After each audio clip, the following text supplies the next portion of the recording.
இதுக்கு பிறகு கடைப்பக்கம் போவியா கடை சாப்பாடு கேப்பியான்னு மாதிரி சம்பவம். வீடியோவை கடைசி வரைக்கும் பாருங்கள்.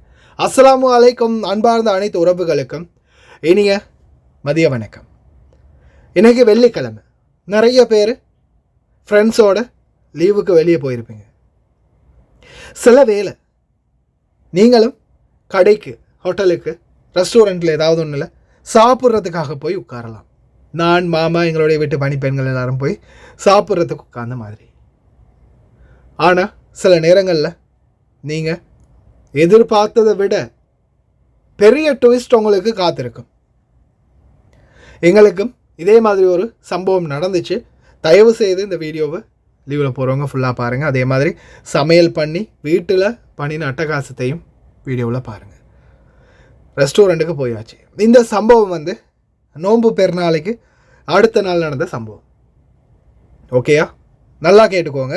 இப்போ நோன்பு பெருநாள் முடிஞ்ச அந்த கையோடு தான் நாங்கள் மத்தாமுக்கு போகிறோம்.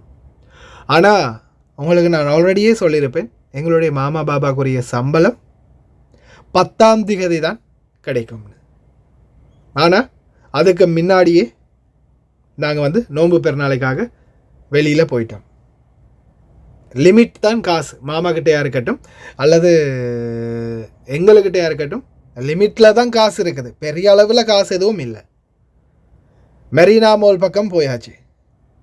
அந்த பக்கம் அப்படியே ரவுண்டு அடிச்சுட்டு மெரினா பீச் பக்கம் போய் பீச் சைடில் இருக்கிற ரெஸ்டாரண்ட், அதில் ஒரு ரெஸ்டாரண்ட்டுக்குள்ளே போயாச்சு. போனால் ஆர்டர் பண்ணி இந்த மாதிரி கடற்கரையெல்லாம் பார்த்துட்டு, போட்டெல்லாம் பார்த்துட்டு ஆர்டர் பண்ணி சாப்பிட்றதுக்கு உள்ளே போய் உட்காந்து, சரி சாண்ட்விச் 3 ஆர்டர் பண்ணி, அப்போ அந்த பைப்பில் இந்த மாதிரி சாண்ட்விச் இருக்குது, இது மஷ்ரூம் எல்லாம் போட்டால் நல்லா டேஸ்ட்டாக இருக்கும், ட்ரை பண்ணுங்க அப்படின்லாம் ரொம்ப அதிகமாக அந்த பைப்பில் சொல்லிச்சு.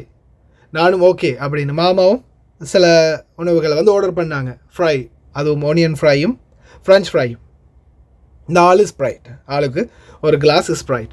அதே மாதிரி நாங்கள் ஆளுக்கு 3 அந்த சாண்ட்விச் மாதிரி எடுத்தோம். மஷ்ரூம் வித் சிக்கன் சாண்ட்விச் எல்லாம் ஆர்டர் பண்ணி சாப்பிட்றதுக்கு அப்புறமா கடைசியாக பில்லை கொண்டு கொடுத்ததும்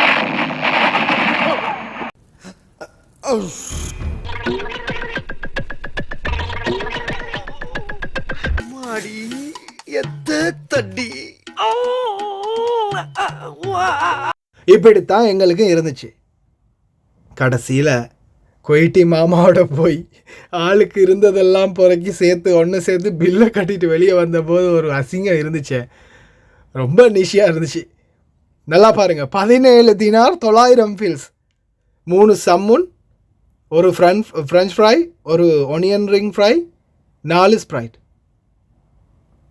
17 தினார் 900 ஃபீல்ஸ். நல்லா பாருங்கள். ஸ்ப்ரைட்டு, அதாவது ஸ்ப்ரைட் 4 ஸ்ப்ரைட்டுக்கு விலையை பாருங்கள், 3 தினார் 800 ஃபீல்ஸ். பெரிய அந்த பிளாஸ்டிக் ஸ்ப்ரைட் போட்டல் 2 லிட்டர் 2.5 லிட்டர் போட்டல் வாங்கியிருந்தா கூட ஒரு 500 ஃபீல்ஸ் தான் வந்திருக்கும். இதுக்கு என்ன ரேட்டுன்னு பாருங்கள். 3 தினார் 800 ஃபீல்ஸு ஸ்ப்ரைட்டுக்கு மட்டும். அமெரிக்கன் ஃப்ரைஸ் எவ்வளவு? அமெரிக்கன் ஃப்ரைக்கு 1 dinar 350 fils. Onion rings 1 dinar 950 fils. Johnny Rockets, Marina Mall Johnny ராக்கெட்ஸில் தான் இந்த ரேட். அடுத்தது பாருங்கள், இந்த பில்லி சீஸ். என்ன பில்லி சூனியத்தை வச்சானுங்களோ, மஷ்ரூம் அது இதுன்னு உருப்பட்ட பொருட்களை உள்ளே கோர்த்து வச்சுருந்தானுங்க. அதோட ரேட்டு மட்டும், அதாவது நாங்கள் 3 பேர், அந்த ஹவுஸ்மெய்டும் நானும் சாப்பிட்ட சகோதரிகள் 2 பேரும் நானும் சாப்பிட்டது 9 தினார் 750 ஃபீல்ஸ். 9 தினார் 750 ஃபீல்ஸு அந்த 3 சம்மூனுக்கு. 100 ஃபீல்ஸ் தானடா கடையில் சம்மூனே விற்கிறாங்க அப்படின்ற மாதிரி. உண்மைக்குமே இதெல்லாம் ஓவர் தானே. சாதாரணமாக யோசிச்சு பாருங்கள், எத்தனை பேர் அந்த மனசுக்கு உண்மையிலே ரொம்ப வேதனையாகவும் கவலையாகவும் இருந்துச்சு. எத்தனை பேர் உணவு இல்லாமல் நாட்டில் கஷ்டப்படுறாங்க இல்லையா? என்னடா சாப்பிட்டு கணக்கு பார்க்குறானே அப்படின்னு யோசிக்காதீங்க. ஒரு லிமிட் இருக்குது இல்லையா? 17 தினார் 900, அதாவது 18 தினார் அப்படின்னு பார்த்தாலும், ஒரு 18 தினார்ன்றது நம்ம சும்மா சாதாரணமாக உதாரணத்துக்கு ஒரு 10,000 ரூபான்னு வச்சுக்கொள்வோம். அந்த 10,000 ரூபாயை வச்சு ஒரு வாரம் அல்லது 10 நாள் கொண்டு போகக்கூடிய குடும்பங்கள் இன்றைக்குமே எங்களுடைய நாட்டில் இருக்குது இல்லையா?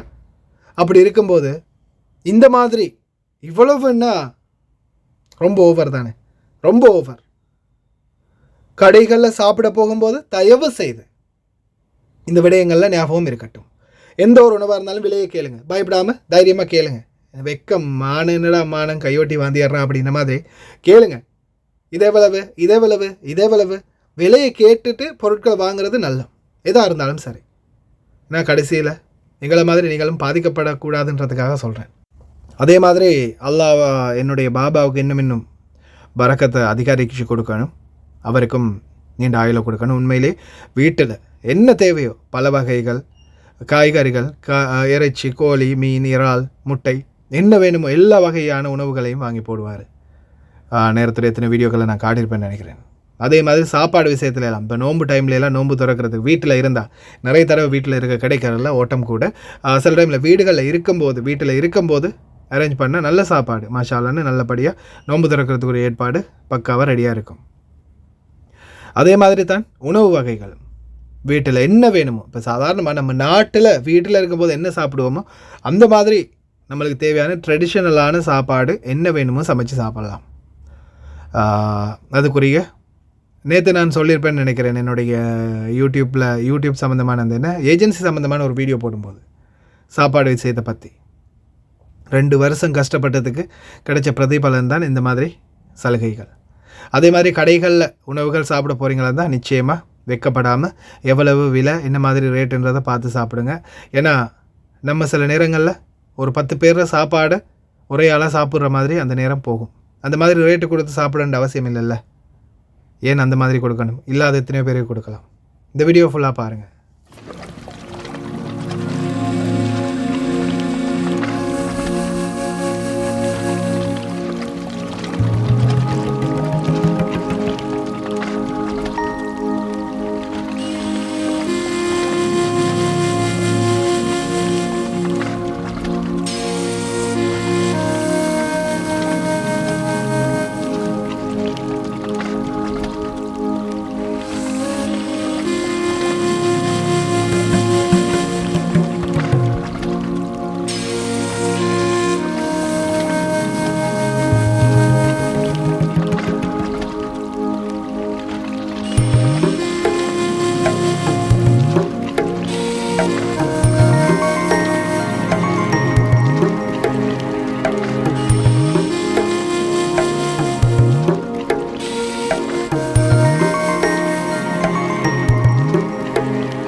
பார்க்கும்போதே வாயுறுது. இன்றைக்கி கண்ணு பட போகுது தம்பி, உனக்கு வயிறு வலிக்க போகுது அப்படின்லாம் சொன்னீங்கன்னா அதெல்லாம் முடியாது. என்ன அதெல்லாம் சாப்பிட்டு ரொம்ப நாளாகிடுச்சு, வீடியோ போட தான் லேட் ஆகிடுச்சு. மற்றபடி எந்த ஒரு நோயும் வராதுன்னு நினைக்கிறேன். ஏதோ எனக்கு ஏழும்னா எல்லாருக்கும் சமைச்சு போடுவேன். சமையல் செய்கிறதுல அப்படி ஒரு இன்ட்ரெஸ்ட். இந்த யூடியூப் சேனல் நான் திறந்ததே குவைத்தில் சமையல் பண்ணுறதை காட்டுறதுக்காகத்தான். ஆனால் கடைசியில் சான்ஸு வேறு மாதிரி போயிடுச்சு. சரி மக்களே, வீடியோ கடைசி வரைக்கும் பார்த்து எல்லாருக்குமே ரொம்ப நன்றி. வீடியோ பிடிச்சிருந்தா ஒரு லைக் பண்ணுங்கள், சப்ஸ்கிரைப் பண்ணுங்கள், மறக்காமல் தெரியாத நண்பர்களுக்கும் ஷேர் பண்ணுங்கள். கடைகளில் சாப்பிடும்போது விலை என்னன்றதை கேட்டுட்டு சாப்பிடுங்க.